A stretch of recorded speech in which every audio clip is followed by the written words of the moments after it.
So this week we'll be looking at Voltaire's Candide.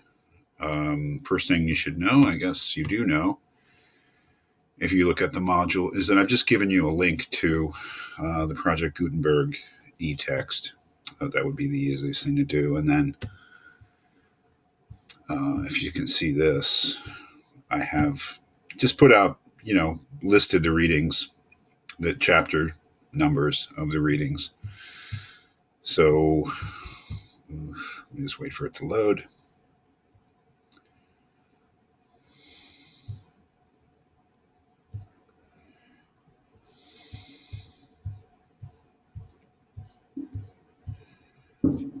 So here you see it. Here is the link. It'll take you to the website where the text is, and then just lists of what reading 38 is chapters 1 through 12. Reading 39 is chapters 13 through 21, etc. So these are just blank pages. They're just to tell you what chapters to read, and then the usual daily reading assignment underneath for those chapters. So if you have any questions about how it's, how I've set this up, feel free to contact me. Candide. I have,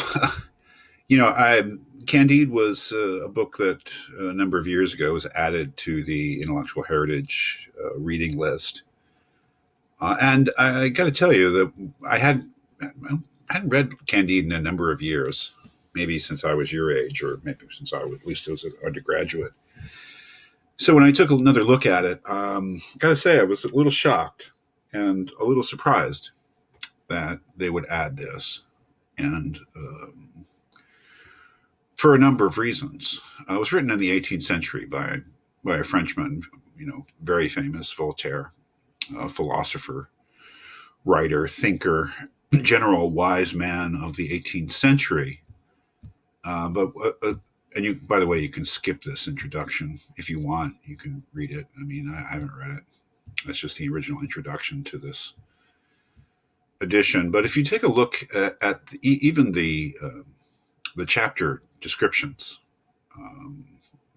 you can see that they're not exactly contemporary in terms of their sensibilities.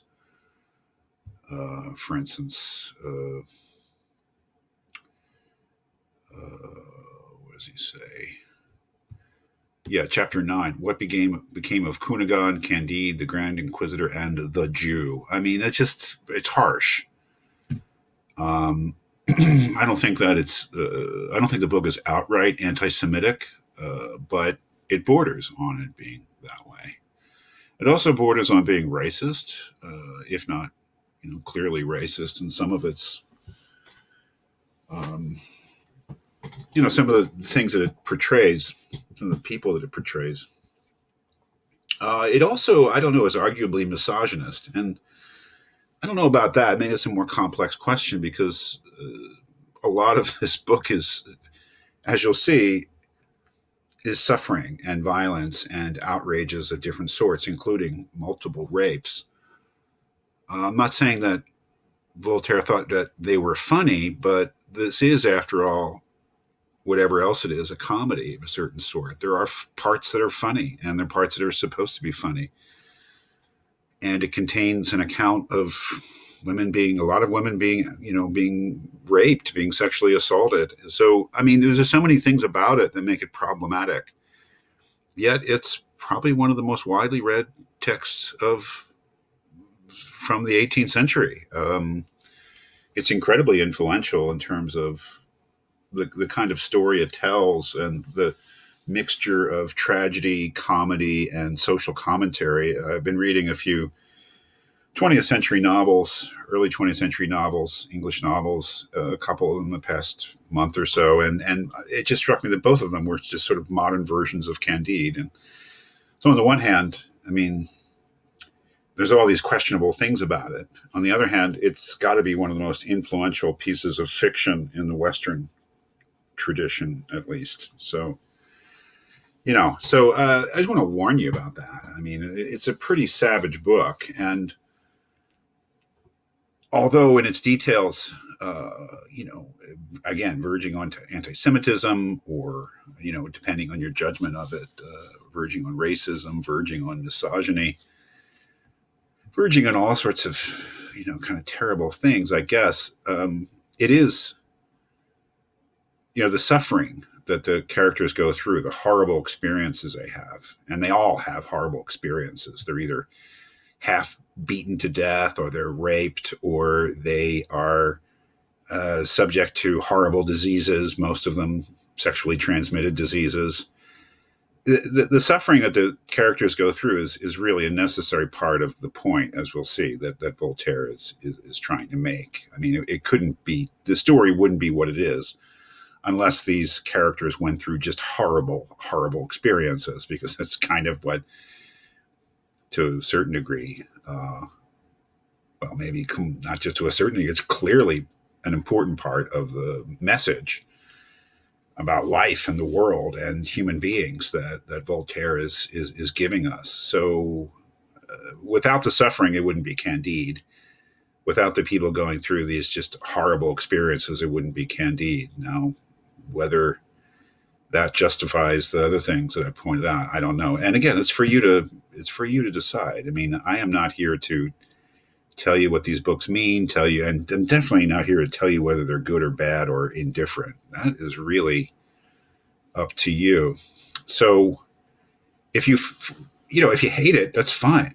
I mean, and if you find it an unpleasant experience reading it, I gotta say, you're in good company, because I think most of us would find it unpleasant, disturbing. Now, whether it's in good taste, that's another question.